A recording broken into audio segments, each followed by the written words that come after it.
नमस्कार।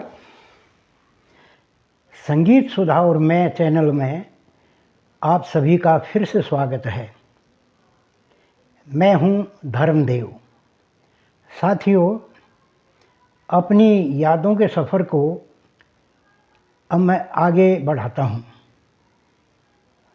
वे दो ही सगी बहनें थीं। जिन दिनों में मेरी पत्नी बीमार थी तो अचानक उसके दादाजी का निधन हो गया। उसे बीमारी की हालत में ही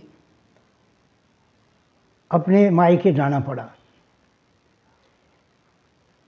तो वहाँ पर उसकी जो छोटी बहन थी, जिसने अभी 12वीं ही पास की थी, वो उसकी सेवा करती थी। जब वो उसके बालों में तेल लगाती थी तो उसको कहती थी, ए सुमन, ए पढ़ लिख के क्या तू बहनजी बनेगी, तू मेरे बच्चों को पाल लेना। साथियों, हो सकता है उसको ये बात घर कर गई हो, या फिर मेरे देवता स्वरूप सास और ससुर ने उसको समझाया हो सकता है उसे मेरे 3 बच्चों पर दया आ गई हो। वो मुझसे कई साल छोटी थी, लेकिन उसने शादी के लिए हाँ कर दी। वो आ गई और उसने मुझे कहा कि ये मेरे 3 बच्चे तो हैं, मैं ऑपरेशन करा लेती हूँ। लेकिन देखिए साथियों, भाग्य को, नसीब को जो मंजूर होता है वही होता है। उसको भी एक लड़का हुआ। अब उसने अपने व्यवहार से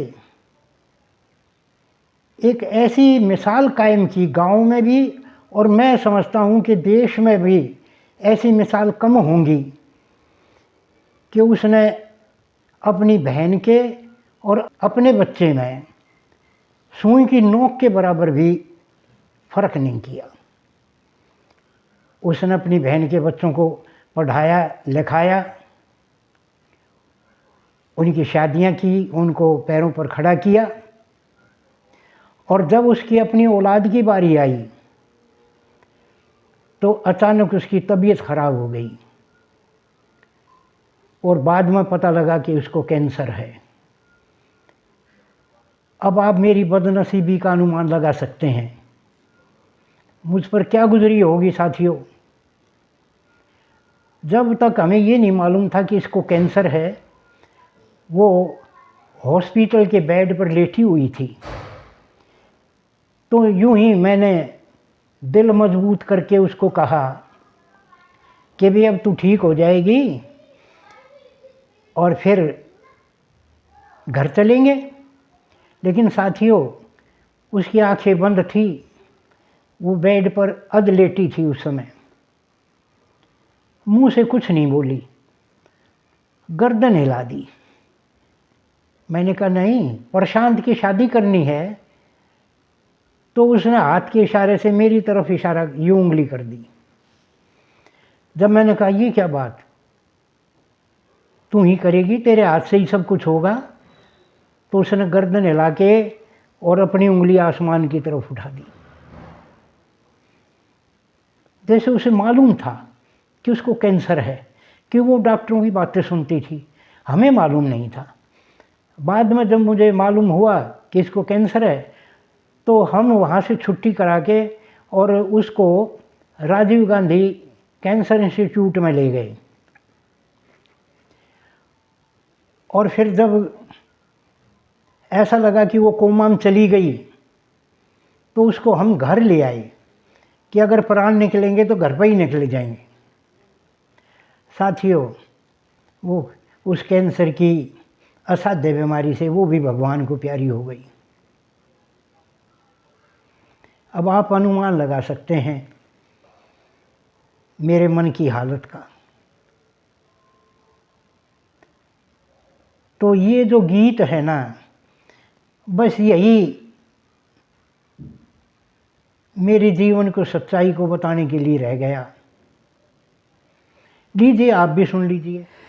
चले आज तुम जहाँ से,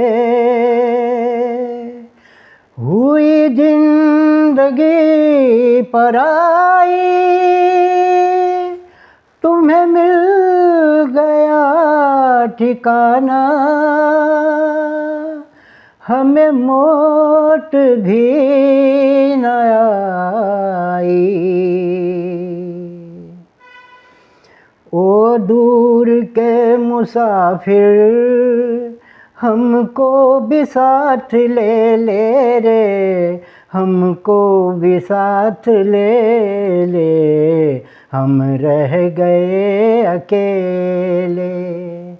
ओ दूर के मुसाफिर, हमको भी साथ ले ले रे, हमको भी साथ ले ले, हम रह गए अकेले।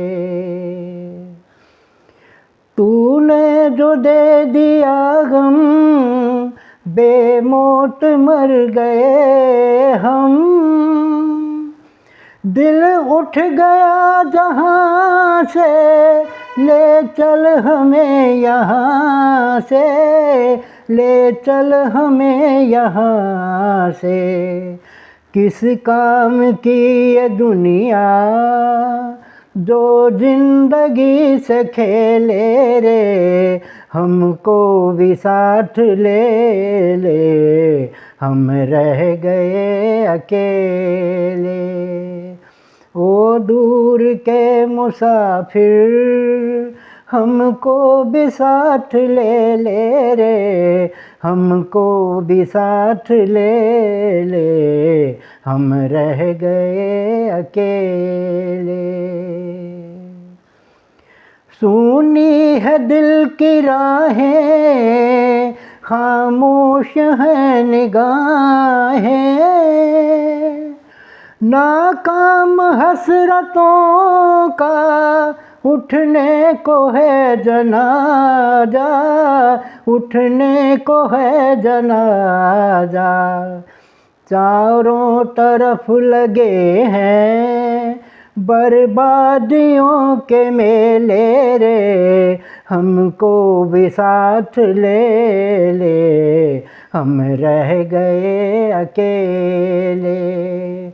ओ दूर के मुसाफिर, हमको भी साथ ले ले रे, हमको भी साथ ले ले, हम रह गए अकेले। ओ दूर के मुसाफिर, हमको भी साथ ले ले, हम रह गए अकेले। साथियों, आप मेरे इन यादों के सहारे मेरे जीवन की कहानी सुन रहे हैं। आप ये मत समझना कि मैं ये कहानी सुनाकर अपने रन रोने रो रहा हूँ। ये देहात का शब्द है। मैं तो अपनी यादें आपके साथ साझा कर रहा हूँ। मेरे से अधिक दुखी इंसान भी संसार में होंगे, लेकिन जिस तरह का ये दुख है उसको आप महसूस कर सकते हैं। अब उनकी मौत से जुड़ी हुई कुछ ऐसी घटनाएं, रहस्यमय घटनाएं, जिनका जवाब मेरे पास भी नहीं है, मैं उनको भी आपको सुनाना चाहता हूं। तो अगले वीडियो में मैं उन घटनाओं का जिक्र करूंगा। और मैं पहले ही इस बात को क्लियर कर देता हूं कि ना मैंने पहले कभी इन अंधविश्वासों को माना, ना आज मानता और ना आगे मानूंगा। लेकिन प्रकृति के कितने ही रहस्यों को मैं नहीं जानता। तो मेरा इन घटनाओं को बताने का मेरा मकसद कतई ये नहीं है कि मैं किसी प्रकार के अंधविश्वास को बढ़ावा दे रहा हूँ। जो जैसी घटना हुई उसको वैसे ही उन्हीं शब्दों में मैं बताऊंगा। तब तक के लिए आज्ञा दीजिए, नमस्कार।